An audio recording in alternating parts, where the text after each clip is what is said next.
نبی کریم صلی اللہ تعالی وسلم فرماتے ہیں مسجد اقصی میں پہنچا، اور جب میں پہنچا نا سارے نبی بیٹھے تھے. حضور فرماتے ہیں جبریل امین نے نا اذان پڑھی تو میرے حاشیے میں بھی نہیں تھا کہ میں جماعت کراؤں گا.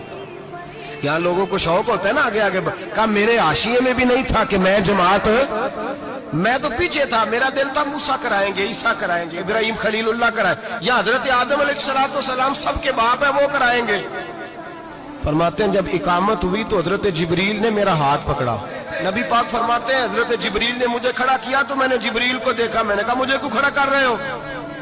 حضرت جبریل کہنے لگے یا رسول اللہ یہ جتنے پیچھے کھڑے ہیں ان کی بھی خواہش یہی ہے کہ آپ ہی جماعت کرائیں، اور اللہ کی رضا بھی یہی ہے کہ آپ ہی جماعت کرائیں. نبی پاک فرماتے ہیں میں نے جماعت کرائی. پھر نبیوں نے تقریریں کی.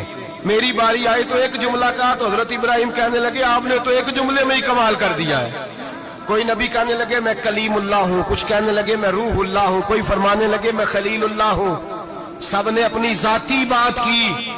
نبی پاک فرماتے ہیں میری بات آئی تو میں نے اللہ کی مخلوق کی بات کی، میں نے مسلمان کی بات کی، مومن کی بات کی، کافر کی بات کی، میں نے سب کی بات کی، ساری مخلوق کی. حضور آپ نے کیا فرمایا؟